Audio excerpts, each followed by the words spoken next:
गणेश जी महाराज की। गणेश जी का ये पवित्र धाम, गणेश पाल का मंदिर, जो हम सबकी आस्था, विश्वास का और भरोसे का हमारा ये धार्मिक स्थल है। मैं गणेश जी महाराज को प्रणाम करता हूं। हम जब भी कोई शुभ काम करते हैं तो गणेश जी महाराज की आराधना पूजा से करते हैं, और इसीलिए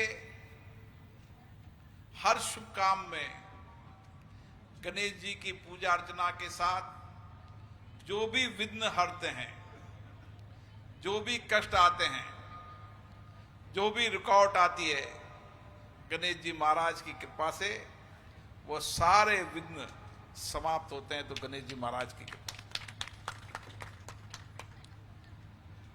और हम सब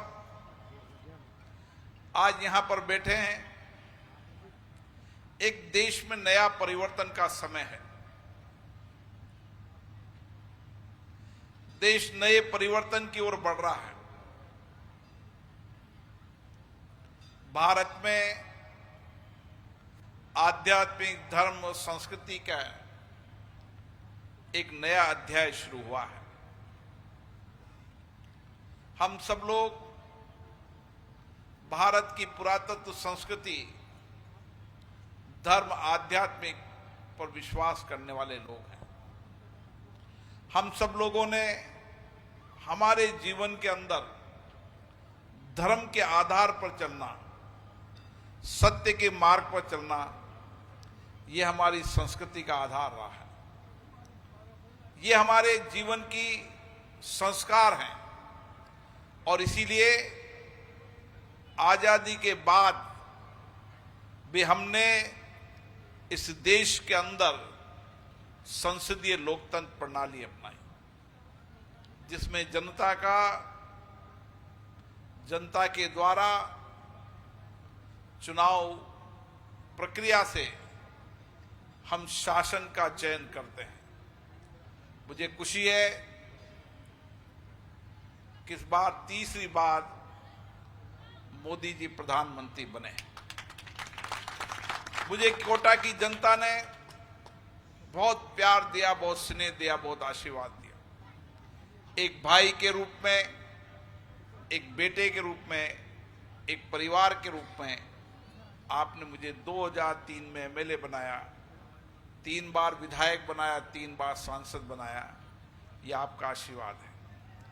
मेरी कोशिश रहती है कि जितना भरोसा, जितना विश्वास आपने मेरे जैसे छोटे कार्यकर्ता का किया है, मैं और विश्वास को कायम रखूं और भरोसे को कायम रखूं।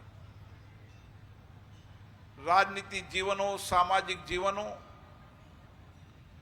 इन राजनीतिक सामाजिक जीवन में जो कुछ भी आपको काम मिलता है, जो कुछ भी आपका दायित्व मिलता है, आप ईमानदारी से जिस काम के लिए आपको जनता ने चुना है, एक जनसेवक के रूप में आप लोगों की सेवा करो। और मेरी कोशिश रहती है कि समाज के अंतिम व्यक्ति के जीवन में कैसे बदलाव आए। हम सब मिलकर, जो हजारों कार्यकर्ता इस पार्टी के लिए काम करते हैं, जिन्होंने अपना जीवन दे दिया है, और कितने ही कार्यकर्ताओं और नेताओं के जीवन के बाद ये संगठन तैयार हुआ, और उनके इस त्याग, समर्पण, सेवा से आज भारतीय जनता पार्टी देश में नेतृत्व कर रही है। और इसीलिए मेरा मानना है कि जितना विश्वास, भरोसा आप जनता पे रखोगे, उतना ही जनता आप पर विश्वास, भरोसा रखेगी। मैं मानता हूं कि मेरी एक संवैधानिक जिम्मेदारी है, और संवैधानिक जिम्मेदारी के नाते मेरा दायित्व होता है कि जो दायित्व मुझे मिला है, उस दायित्व को ठीक से निभाऊं। और इसीलिए चुनाव के समय चुनाव के मुद्दे अलग होते हैं। चुनाव विचारधारा के आधार पर लड़ा जाता है, चुनाव नेता के आधार पर चुनाव लड़ा जाता है। कौन देश का प्रधानमंत्री बने, क्या विचारधारा है, ये चुनाव के मुद्दे होते हैं। चुनाव में कोई हमारी विचारधारा से सहमत होता है, कोई असहमत होता है। राजनीति में मत भिन्नता होती है, विचारों की भिन्नता भी होती है, और ये होनी भी चाहिए, ये लोकतंत्र की ताकत है। लेकिन उसके बाद जिसने वोट दिया वह तो हमारे हैं सही, लेकिन जिसने वोट नहीं दिया वह भी हमारे परिवार के सदस्य। मेरे लिए सब परिवार के सदस्य एक समान है। मैं सबके लिए हूं और सब मेरे लिए है।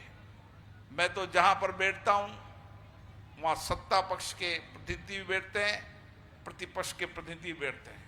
वह जगह मेरी ऐसी होती है कि संसद मेरे लिए परिवार है, जहां प्रतिपक्ष है वह भी मेरी परिवार है, सत्ता है मेरा वो भी परिवार है, और समानता के भाव से मुझे न्याय करना पड़ता है, और न्याय करना भी चाहिए। यही मुझे दायित्व सौंपा है, और इसीलिए मैं आप सबसे यही निवेदन करना चाहता हूं कि संपूर्ण संसदीय क्षेत्र के अंदर हम सबको मिलकर जो बदलाव यहां पर वर्षों तक लोग इंतजार कर रहे हैं, वो बदलाव का समय आ गया है।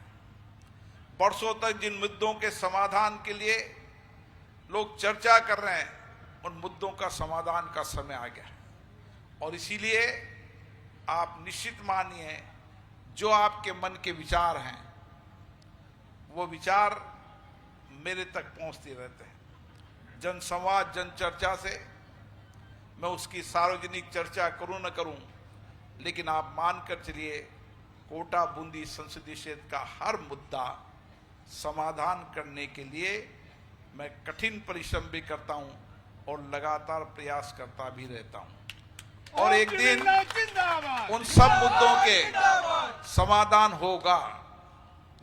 जो 75 साल तक जिन मुद्दों का समाधान नहीं हुआ, इस 5 वर्ष में उन सब मुद्दों का समाधान करेंगे। ये आपका आशीर्वाद मुझे चाहिए। और आप निश्चित मानिए, हम सबको इतना ही करना है कि समाज के अंतिम व्यक्ति के जीवन में बदलाव लाना, समाज के अंतिम व्यक्ति की कठिनाई चुनौतियों के समाधान को सरल करना, उसकी जिंदगियों को बेहतर करना, उसकी 2 टाइम की रोटी का इंतजाम करना, और उसकी जिंदगी खुशहाल हो, समृद्ध हो, बिना विघ्न के हो। यही गणेश जी महाराज का हम सबको आशीर्वाद होना चाहिए।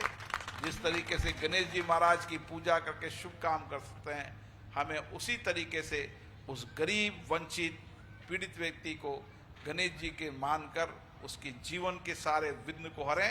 यही मैं आपसे निवेदन करना चाहता हूं। आप सबका बहुत बहुत धन्यवाद। शर्मा परिवार का, सत्यप्रकाश बालिता जी का, और सारे परिवार का, जिन परिवार का आशीर्वाद, प्यार, स्नेह मेरे पे हमेशा रहता है, उन सब परिवार के लोगों को बहुत बहुत धन्यवाद। धन्यवाद भाई साहब। मैं इस वक्त एक मिनट और लूंगा, बस एक